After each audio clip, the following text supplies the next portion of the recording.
Alipoota zonna ze tuli mu kufuna zitulaga nti nno embeera ya Right Honorable Anita Annett Among si nnungi yadde naddala bwe kituuka mu kisaawe eky'ebyobufuzi wano mu ggwanga lyattu erya Uganda. Bwampuliriza ku mukutu okumala emyaka kaakati egiwererako ddala omukyalo ono agenze mu maaso okuba nga y'omu ku abo abasinga okutiibwa mu byobufuzi by'eggwanga erya Uganda, wabula mu kaseera kano kirabikira okuba nga era abalala be tulabyeko General Yoweri Kaguta Museveni agenda mu maaso okumukkakanya. Kakati nga tulaba nti nno waliwo allegations ez'obulyake ezizzenga zimwogerwako emyaka n'emyaka, kirabika nga General Yoweri Kaguta Museveni ali mu kukozesa akaseera kano okusobola okwongera okunafuya Right Honorable Anita Annett Among singa agezaako okujeemera oba okugaana kiki ekyasobola okuteesebwako ku lunaku olwokuna. Gwawuliriza era alaba omukutu ogwa Point Media UG ku lunaku olwokuna ennaku z'omwezi nga 14 awamu ne ku lunaku olwokutaano ennaku z'omwezi nga 15 kitegeezebwa nti General Yoweri Kaguta Museveni yasobola okutuula ne Right Honorable Anita Annett Among mu meeting y'olunaku olwokuna mwalimu abantu abawererako ddala nga mwe mwali ne Rebecca Kadaga, wabula mu meeting y'olunaku olwokutaano ennaku z'omwezi nga 15 kitegeezebwa nti eno yali wakati wa General Yoweri Kaguta Museveni awamu ne Right Honorable Anita Annett Among. Wabula okusinziira ku bubonero bwe tulabyeko okuva ku lunaku olwokutaano butulaga nti Right Honorable Anita Annett Among Triple yandibanga ali mu kaweefube ow'okugezaako okujeemera bakama be ku kiki kye baali bagenze mu maaso okuba nga bamuwabulamu oba sinakindi okuba nga bamulagira abeere ng'akola. Twalabye omukolo ogw'omukulu Jacob Maxson Oboth aba Patriotic League of Uganda gwe bagamba nti nno gwe baagala abeere sipiika wa Parliament. Wabula ng'omukolo ogwo tegunnabeerawo, waliwo abantu mu nkambi eya Right Honorable Anita Annett Among abaakwatiddwa ne babuzibwawo omwo nno nga mwe muli n'omukyala Justin Nammere ow'e Masaka District eyabadde yakalayizibwa nga omubaka waayo omukyala. Ku lunaku olwokutaano ono yabuzibwawo mu mmotoka ekika kya drone era okusinziira ku bubaka omukulu Ninye Tabs bwe yagenda maaso okututegeezaako yatugamba nti waasangibwayo omudidi gw'ensimbi.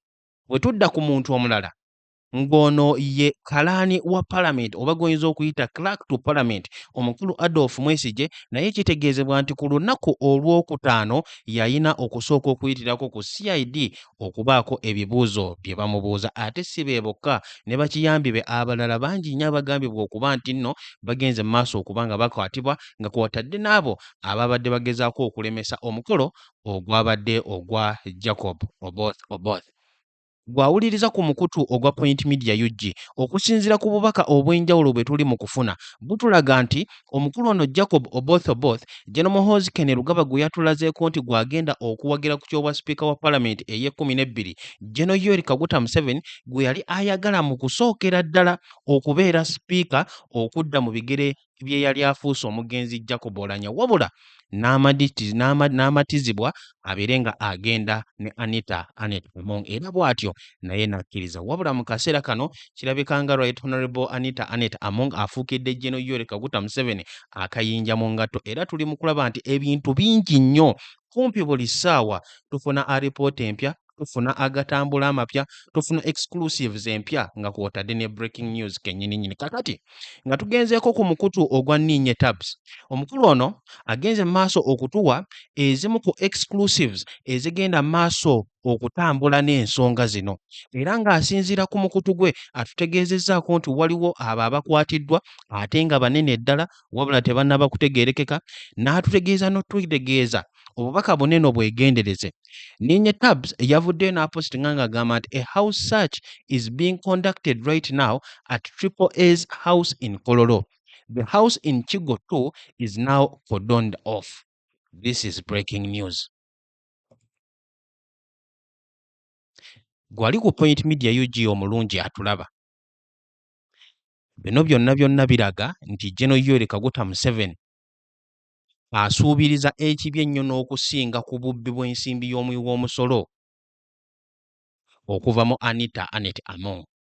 Asuubiriza nti oboolyawo omukyala ono abadde alina ebirala by'agenda mu maaso okupanga. Kati Guno si gwe mulundi ogusoose okubanga tulaba omuntu abadde ow'amaanyi ennyo ng'akagga n'okukagga mu gavumenti ya Gen. Museveni ng'akkakkanyizibwa n'asigaza kubanga yeekubya bwekubya bifaananyi n'abamu ku abo abali mu buyinza. Ngenda kuwa ebyokulabirako bibiri era ng'agenda okusookera ddala tumumanyi bulungi nnyo era tumujjukira eyali Super Prime Minister Patrick Amama Mbabazi. Omukulu ono kyatuuka n'ekiseera nga kirowoolezebwa nti okusinziira ku maanyi ge yali alina ddala mu butuufu kyali kyeraga lwatu nti yagenda okudda mu bigere bya Gen. Museveni. Wabula olwa Gen. Museveni okuba nti nno yategeezebwako nti Amama Mbabazi yali ali mu kukunga era nga ali mu kuzimba political structures ze, yagenda mu maaso okumukuba ku ttaka. Era ne buli kati Amama Mbabazi taddangamu yadde n'okubeera mu kifo eky'amaanyi oba ekirelevant mu gavumenti eno. Omuntu owookubiri ye yali IGP, Inspector General of Police, Kale Kayihura. Naye ng'ono nga akulemberamu poliisi y'eggwanga erya Uganda, kitegeezebwa nti omwami ono yali alina amaanyi. Kakati obubaka buno eno bwo tebukakasibwa, wabula kitegeezebwa nti Kale Kayihura yali ali mu kulukankwe ez'okuggyako Gen. Museveni. Abamu bagamba nti no waliwo eyalimba Gen. Yoweri Kaguta Museveni era okkakana nga Kale Kayihura aggiddwako. Wabula ensonga eri mu examples zino ebbiri kyekyokuba nga ababiri bano Amama Mbabazi ne Kale Kayihura baali bazimbye amaanyi agaddala nga bamanyikiddwa kyenkana eggwanga lyonna ekintu ekyafuuka threat ku ntebe ya Gen. Yoweri Kaguta Museveni. Kakati omugendo ogwo gwe gumu ne Right Honorable Anita Anet Among gw'abadde atambuliddemu, ensonga ezimuleetedde obuzibu. Kubanga mu palamenti y'eggwanga eno erya Uganda, mu palamenti ey'e11 newankubadde amazeemu emyaka 4 gyokka nga sipiika, Anita Anet Among agenze mu maaso okuzimba obwakabaka ku palamenti y'eggwanga erya Uganda newankubadde ebimu ku ebyo byagenze mu maaso okuteeka mu nkola byebyo ebisobodde okuba nga biyamba ekibiina ekya NRM okuyisaawo biki bye baagala, wabula nga ye omuntu agenze mu maaso okuzimba amaanyi agasukkiridde n'okusukkira ku bakama be kye bandisuubidde. Kakati ekyokulabirako ku biki Anita Anet Among nga tetunaba kugenda mu alipoota gye tugenda okuba nga tutunulamu mu katambi kaffe ak'olunaku olwaleero. Ekyokulabirako mbadde mpitako ku mikutu emitimbagano ne ndaba akamu ku butambi obw'omukulu Frank Gashumba. Frank Gashumba mu mwaka gwa 2023 wemba seerabidde, I stand to be corrected, yavaayo n'akola analysis ku nsonga ez'okuba nga Anita Anet Among yamobilizinga Parliament ababaka kumpi 300 okusenshalinga Minister of Housing omukyala amanyikiddwako nga Persis Namuganza. Newankubadde Gen. Yoweri Kaguta Museveni teyamuggyako, wabula njaga okutegeeza nti no Persis Namuganza Anita Among yasobola okumusenshalingisa wali eri mu Parliament ku floor. Ababaka aba NRM nga kwotadde n'abo bennyini abali ku ludda oluvuganya ne ba independent nga bakkiriziganya ne Anita Anet Among. Frank Gashumba agenda maaso okututegeeza mu katambi ako nti eyo yemu ku nsobi Anita Among gye yasookera ddala okukola, oba oliawo mu kumanya oba mu butamanya, okulaga mukama we nti asobola okumobilizinga abantu ne babaako ne kye bamukolera, asobola okumobilizinga ababaka banne okumukolera kiki ky'ayagala wali eri mu palamenti y'eggwanga erya Uganda. Kakati bineeno ebyenvumbo, bineeno ebyobulyake, bineeno ensonga endala zonna ze tuli mu kulaba mu kaseera kano mwaka gwa 2026 mu mwezi guno ogwokutaano, gwawuliriza era alaba omukutu ogwa Point Media UG biringa ebiri mu kwongereza obwongereza ku kiri eri Gen. Yoweri Kaguta Museveni kye yasooka okulaba. Kakati mu katambi kaffe kano ak'olunaku olwaleero nga mmaze okunnyonnyola mbeera ki egenda mu maaso, tugenda kuba tutunula mu bimu ku ebyo Right Honorable Anita Anet Among byakoledde mu palamenti ey'e11 ebigirese nga bangi nnyo bagyekkokola, ebigirese ng'erabika nti nno yemu ku palamenti oba oliawo ezikyasinze okubeera ez'obulabe sinakindi embi mu byafaayo by'eggwanga erya Uganda bukyanga multi-party dispensation ekomezebwawo mu mwaka gwa 2005. Right Honorable Anita Anet Among agenze mu maaso okulaga eryanyi era ebintu bingi nnyo ne birabika okuba nti bimusimattuseeko n'okutuuka okumuteeka mu mbeera eri nzibu ennyo ne bakama be. Alipoota eno ya mukutu ogwa Daily Monitor era bagenda maaso okuteekako omutwe ogugamba nti dark spots that stained the 11th Parliament. Biki ebyo ebyayonoona Parliament ey'e11? Wuliriza era weetegereze.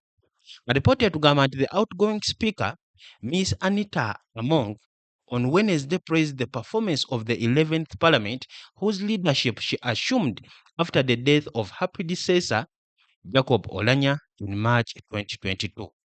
Ms. Among told reporters immediately after being sworn in as the Bukedya District Woman MP for the 2026 to 2031 term that the House she had led for the last 5 years had outperformed in its duties for Ugandans. But this rosy self-appraisal stands in sharp contrast to the sharp media and public criticisms of the 11th Parliament that they condemn for its unchecked lavish spending, alleged maladministration, and stifling of social media access report on its activities. Ku lunaku olwokusatu, Right Honorable Anita Anet Among amaze okulayira, yagenda maaso okuwaana enkola ya Parliament ey'e11 ebadde wansi w'obukulembeze bwe oluvannyuma lw'okubufuna nga Jacob Oulanyah afudde mu mwezi ogwokusatu ogw'omwaka gwa 2022. Era Among amangu ddala nga yakamala okulayira ng'omubaka omukyala owa Bukedya District okutwala ekisanja kya 2026 paka 2031, yategeerezaawo bannamawulire nti Parliament emyaka 5 egiyise mwebeeredde mu mikono gye yasuba oba yasukka ne ku biki byali erina okukola ebirungi ku lw'Abannayuganda. Wabula alipoota etugamba nti okuvaayo okwewaana kuno ate kukontanira ddala ne biki bannamawulire awamu ne Bannayuganda bye bagenda maaso okuvumirira ku Parliament y'eggwanga erya Uganda nga okusaasaanya ensimbi y'omwoyo w'omusolo okubadde kutagambwako era nga teri abakuba ku mukono, okulemesa bannamawulire n'abo bennyini aba social media okuba nga basobola okutuukirira n'okuripootinga ku biki Parliament y'eggwanga erya Uganda byebadde egenda mu maaso okukola, awamu n'effugabbi eribadde mu bukulembeze buno obwa Parliament. Jjukira nti nno tulabyeko obutambi obw'enjawulo, ne tulabako ripoota ez'enjawulo, ne tulabako interviews ez'enjawulo ez'ababaka ba Parliament bennyini nga bafaayo beemulugunya ku nneeyisa ya Right Honorable Anita Anet Among. Tulabye omukyala Persis Namuganza gwe tumanyi obulungi ennyo nti nno yamulinako olutalo ng'avaayo okusingira ddala avumaganya enneeyisa awamu n'obukulembeze bwa Anita Anet Among, okuboggolera ababaka banne, okubasooza, okubayisaamu amaaso n'ebirala ebyefaananyirizaako bwebityo. Anita Among ye newankubadde awaana Parliament ye, naye ate abalala mu mawulire awamu ne Bannayuganda abantu ba bulijjo babadde batunuulira Parliament eno nga bajja ekkokkola. Nga tugenda mu maaso, ensonga gye tugenda okusooka okutunuulira ku bimu ku ebyo ebyonoonye Parliament ey'e11, Speaker's lavish life. Obulamu obw'ebbeeyi obusukkiridde Speaker wa Parliament bw'alabise okuba ng'atambuliramu mu kabanga akatono ennyo kaneeno k'abeeredde Speaker. Kakati nga tetunaba na kugenda mu biki alipoota byeyogera ku nsonga eno, njagala nsooke nkutegeeze nti omukyala Agatha Atuhaire ono munnamateeka, munnamawulire ate era civil society activist, agenze maaso okukola Parliament exhibitions eziwererako ddala 2, ng'eyasooka yali mu mwaka gwa 2024, endala eri mu kugenda maaso we twogerera mu kaseera kano nga Right Honorable Anita Anet Among ali mu bizibu bino byonna byonna.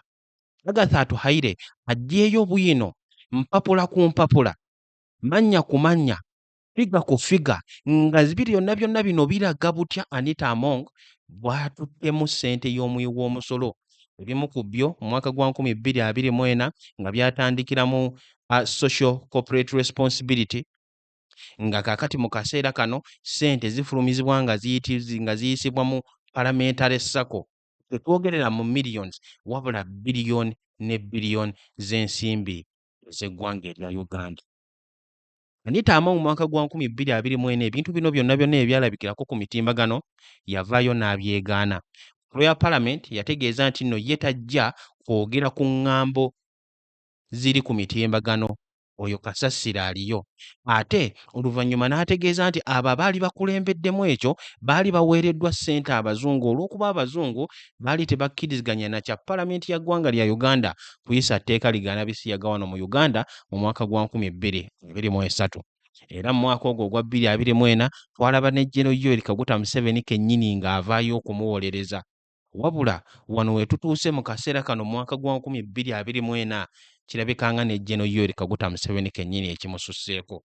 Twalabyeko Andrew Mwenda ng'agenda mu maaso okunnyonnyola ng'ategeeza nti Gen. Museveni ono okusinziira ku butya Anita Among bwamukwatidde ku Paalamenti y'eggwanga erya Uganda eno ey'e11 n'agibeera nga yagimutwalira ku ssowaani nga tekuliiko mubaka kabeere wa opposition agenda mu maaso kuteekawo nnyo mbeera esumbuwa Gen. Museveni oba essiga erya executive amwetaaga. Naye ate olw'obumongo Anita Among bw'alina kyafuukidde Gen. Museveni ekizibu okuba nga ayongera okumuwa obuwagizi bwe. Kyova olaba twalaba Gen. Muhoozi gye buvuddeko ng'ategeeza nti kaakati Central Executive Committee bye yali esazeewo tebigenda kutunuulirwa, ne babiyisaamu amaaso era ne baggyayo bo ng'aba PLU obuwagizi bwabwe. Kaakati nga tukomyewo kwa alipoota eno egamba nti the latest of the criticisms is the news that Miss Among has acquired a high-end Rolls-Royce Cullinan valued at a huge 3.4 billion Ugandan shillings, about 440 to 520,000 euros. Okumu ku kwemulugunya okupya ddala nno mu bannayuganda ge mawulire nti Anita Among yafuna emmotoka ey'ebbeeyi ekika kya Rolls Royce ebalibwa okubeera mu biliyoni 3 mu miliyoni 4 mu nsimbi za Uganda ate emitwalo 44.52 mu nsimbi za Bungereza. The story published by Weekend Monitor last week has sparked outrage with the public questioning the actual source of income that could have been sunk into acquiring the vehicle. These queries come on the wheels of a similar lavish exhibition associated with the incumbent speaker, who had recently unveiled a massive mansion which became the talk of the nations after she hosted MPs in the magnificent country mansion in Bukedya district. Story ey'emmotoka yatabula bannayuganda era ne batandika okwebuuza ddala ensimbi zino Anita Among azijjawo okuba nga agula emmotoka ey'ebbeeyi bw'etyo. Ye nno Anita Among okusinziira ne ku ebyo ebyabaddeyo mu meeting wali eri mu State House Entebbe ku lunaku olwokuna ng'ali ne Gen. Museveni awamu n'abakungu abalala, kitegeezebwa nti yayongedde okukkaatiriza nti emmotoka eyo yamuweebwa buweebwa mukwano gwe era nga we twalabye Justin Nammeere ng'avaayo okumuwolerezaako. Nga tuzeeyo kwa alipoota egamba nti okukaayana kuno eno kwajjidde mu kaseera nga kumpi embeera eno y'emu yaliwo gye buvuddeko era ku sipiika y'omu kubanga amangu ddala nga yaakamala okulaga eggwanga ennyumba y'eggaggadde mansion Nambirira, era bw'atyo n'ayaniriza n'ababaka ba Paalamenti okusobola okuba nga bagendayo abakyaza. Kino kyaleetawo okwebuuza mu bannayuganda. Shortly after, on May 23, 2024, President Museveni asked Miss Among to explain if she owned a house in the United Kingdom which the British authorities had claimed belonged to her. Oluvannyuma nga Anita Among yakakyaza ababaka ba Paalamenti wali eri e Bukedya ku mansion ye ennene ku lunaku olw'ennaku z'omwezi nga 23 omwezi ogwokutaano 2024 General Museveni yamuwandiikira ebbaluwa ng'amubuuza yennyonnyoleko oba ddala ennyumba Abangereza ab'obuyinza gye bagamba okuba nti ye ddala yali ye. Era mu bubaka bwa General Museveni yavaayo n'abuuza nti do you own the house or are you renting it? Ennyumba eyo yiyo oba oli mu kugipangisa bupangisa. The president had asked in a letter noting that the said house was in form of Flat 4, Silk House, 7 Waterden Road, London, E20 3AL, United Kingdom. But in February last year, the IGG cleared miss among of the claims. General Museveni yabuuza ku nnyumba eyo. Kyategeerekeseeko nti ennyumba eyo era yabadde ensonga mu meeting ey'olunaku olwokuna. General Yoweri Kaguta Museveni nga addamu okugimubuuzaako yennyonnyoleko oba ddala alina ebyobugagga wabweru w'eggwanga erya Uganda. Kyenkana ng'amubuuza biki kye yeeteekerateekera. Nga tugenze ku mulamwa omulala ogwa ripoota eno, ebimu ku ebyo ebyonoonye Palamenti ya Right Honorable Anita Anet Among okutuusa ku sse ery'okuba nti mu kaseera kano nga kirabika nti nno ali mu kunyigibwa. Bannayuganda newankubadde bakimanyi nti nno obukulembeze si bwe bukyuka, wabula bangi nnyo ku mikutu emigattabantu naddala ogwa X bagenda mu maaso okujjaganya nga bagamba nti bawonye Anita Anet Among. Kakati ensonga endala, gagging the media, okulemesa bannamawulire okuba nga tebaripootinga ku ebyo ebigenda mu maaso mu Palamenti okuggyako abo abawaana obuwaanyi era abakwatagana ne obukulembeze. Report etugamba the 11th Parliament banned the National Media Group from covering the proceedings and accessing the House from October last year. The Parliament administration revealed that an investigation against the media group, which owns NTV, Daily Monitor, Spark TV, KFM, and Dembe FM, Enyanda, and Nation Carrier, had been launched. To date, the NMGU had never gotten a clear explanation from the House, although the Deputy Speaker shortly after this unexplained ban promised to engage the NMGU leadership. To date, the Media House has never been allowed to access and cover Parliament. Speaker Anita Among yalemesa era n'agaana ab'omukutu ogwa Nation Media Group NMG okuba nga bagenda mu Parliament okukavaringa. Tebannyonnyolwa lwaki era tebaaba wa nsonga lwaki, wabula obukulembeze bwa Parliament bwagamba bugambi nti nno waliwo okunoonyereza okugenda mu maaso ku maradio ne TV zino wammanga nga kutadde n'olupapula lw'amawulire NTV, Daily Monitor, Spark TV, FM, Dembe FM, olupapula lw'Ennyanda awamu n'olwa Nation Courier. Newankubadde Deputy Speaker yabategeeza nti yali ajja kubannyonnyola, naye yagenda mu maaso nakubanga akikola.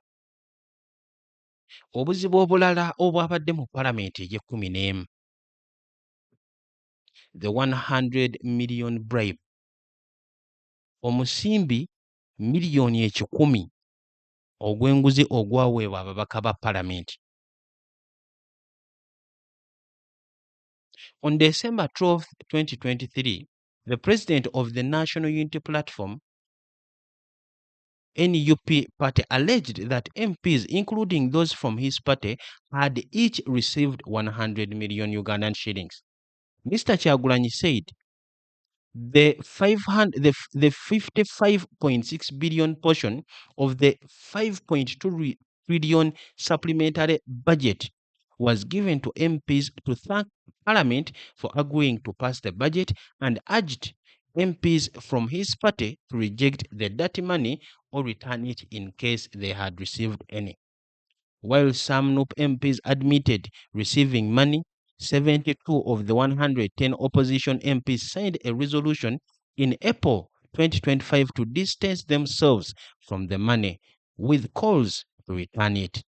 The Speaker later rubbished the claims and described them as mere lies meant to divert the House. There is a group maligning this House that we have either received or about to receive a bribe. Those people are getting money for homosexuality. You are eating money. Do not cover your dirt using parliament. December nga 12, 2023, Pulezidenti w'ekibiina ekya National Unity Platform yavaayo n'ategeeza nti ababaka ba palamenti kakwotadde n'abo abali mu kibiina kye ekya NUP baali baweereddwa buli omu miliyoni 1,000. Era ng'ategeeza nti bajeti eno eyali eya biliyoni 55 mu miliyoni 600 ku biliyoni 5 mu biliyoni 2 ezaali ziyisiddwa mu supplementary budget zaaweebwa ababaka okubeebaza okukkiriza okuyisa supplementary budget eyo. Wabula Kyagulanyi yakubiriza ababaka b'ekibiina kye bagaane okufuna ensimbi ezo ate abo baali bazifunye bazizzeeyo. Abamu ku babaka ba NUP bakkiriza nti ensimbi baali bazifunye ate ababaka 72 ku 1,000 ab'opposition ne basayininga resolution nga beegaana ekyokukwata ku nsimbi ezo mu kaseera nga baali bakubirizibwa bazizzeeyo. Sipiika ye yavaayo n'ategeeza nti ebyo byali byogerwa yali kasasiro, ng'agamba nti bwali bulimba okugezaako okukyankalanya palamenti. Era n'ategeeza nti waliwo ekibinja mu palamenti ekigamba nti n'ababaka ba palamenti baali bafunye omusimbi oba baali baakatera okufuna enguzi, baali banaatera okufuna enguzi.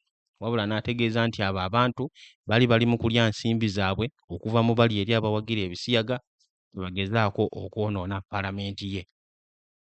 Ng'ovudde ku kizibu ekyo, the 40 million bribe to MPs, waliwo n'ekizibu ekirala ekya miliyoni 4.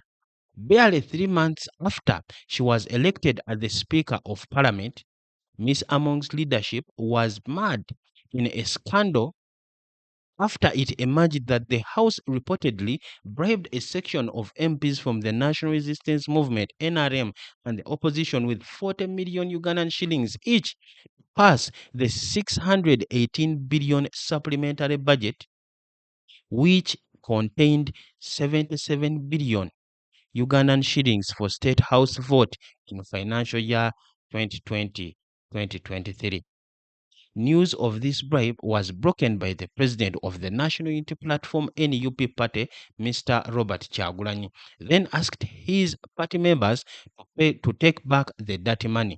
Indeed, one of his party members and Bukoto South legislator, Dr. Twa Kagabo, tried to return this dirty money but was instead humiliated and later forced to apologize to the Speaker and his colleagues for tarnishing the image of the Parliament with a false allegation. Biliyoni 4 nga Speaker Anita Among yakayingira Parliament. Miliyoni 4 ziweebwa buli mubaka. Era NUP President waabwe Robert Kyagulanyi Ssentamu ensonga zino yavaayo okuzoogerako n'akubiriza ababaka be aba NUP bazizzeeyo olw'ensonga nti zaali ssente za kibi. Twakagabo we yagezaako ne bamuswazaswaza era ne bamukaka okwetonda. Saga endala eyabadde mu Parliament ey'e11, NUP withdrawal of Mpuuga. NUP we yagezezzaako okuggyayo Mathias Mpuuga mu kusooka eyali leader of opposition waabwe, wabula ate oluvannyuma ne bamuwa ekifo eky'obwa parliamentary commissioner. Report etugamba nti after being implicated in the 1.7 billion shilling service award, the NUP leadership recalled Mpuuga from his parliamentary commissioner job, but he declined. The party secretary general, David Lewis Rubongoya, petitioned the speaker and renominated the Mityana municipality MP Francis Dake, but was rejected. NUP was then tasked twice to convince the MPs, including 177 members, to sign on the notice and 265 members to vote in their favor and convince the clerk of Parliament, who must put their motion on the order paper for debate. The NUP party failed and Mr. Mpuuga was able to serve until the end of the term. Ssaggeeno eya Mpuuga mu mwaka gwa 2024 y'emu ku ezo ezaakolera ddala amawulire.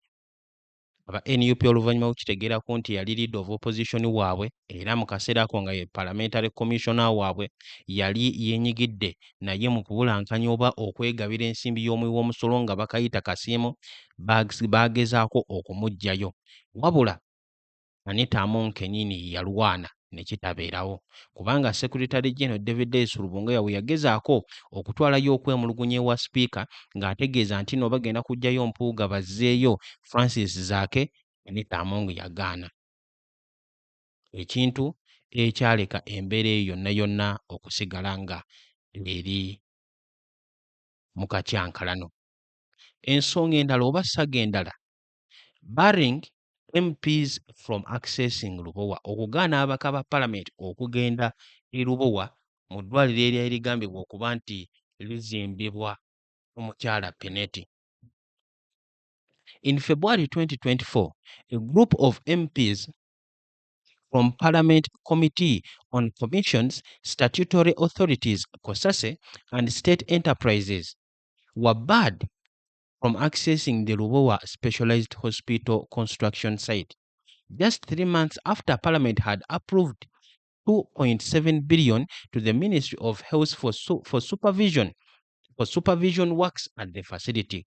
The MPs, led by the leader of opposition, Mr. Joel Ssenyonyi, had gone to assess the progress of construction works but were blocked by police officers on the basis they had no clearance from the Inspector General of Police, IGP.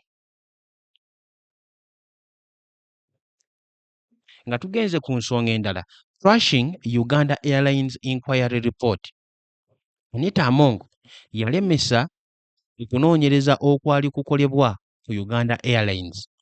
Era bino bye byaliwo. In January 2023, Speaker Among blocked the tabling of the report of COSASE, chaired by Mr. Joel Ssenyonyi, which implicated CEO Jennifer Bamuturachi and other officials in irregularities, over claims that it had been leaked to the media. The report highlighted significant financial mismanagement, corruption, and operational inefficiency. The investigation, which centered on reports from the Auditor General for the financial year 2020 to 2022, was marred by political controversy when Ms. Among refused to allow the final report to be tabled, leading to accusations of a cover-up. Anita Among yagaana alipoota nnambirira okuba nti nneesomebwa lwaki nti yali eriikinze mu bannamawulire n'olw'ensonga eyo yali tesobola kwogerwako ku Parliament, ku floor ya Parliament.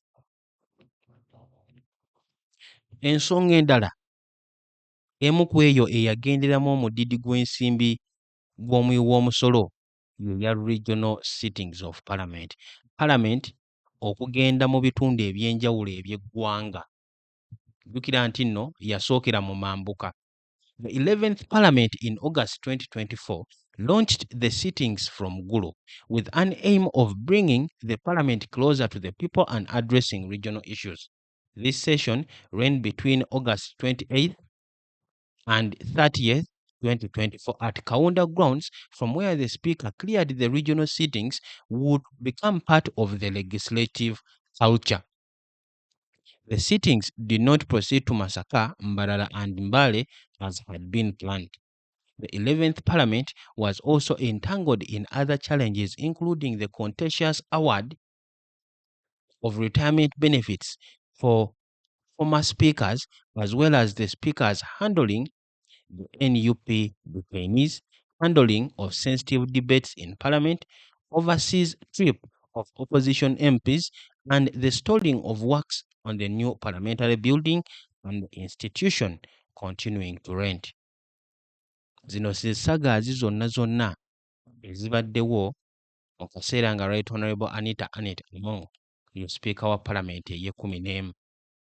Ebimu ku byo ebimugendedde obubi era ebimu ku byo ebyongedde okwongeza emikisa egy'okuba nti ayinza obutakomawo nga Speaker owa Parliament ey'e12. Gwawuliriza era alaba omukutu ogwa Point Media UG embeera bwetyo bwerabika okuba ng'eri mu kutambula. Wabula ennaku eziyiseeko emabega, essaawa eziyiseeko emabega, mu mwezi guno ogwokutaano naddala gwe yawuliriza era alaba omukutu Sipiika Anita Anet Among tebimubeeredde birungi yadde n'akamu n'ak'eddagala. Amaka ge geetooloddwa, amaka ge ganoonyezeddwa, amaka ge osobola okugamba nti gataaguddwa. Lwaki? Olw'ensonga nti bakama be baagala okumunafuya. Byonna byonna ogenda kwongera obbifuna ku mukutu ogwa Point Media UG. Sigenda kusukkawo wano. Mwebale nnyo, mwebere ddala okwongera okugoberera. Mubeere bulungi era mweraba.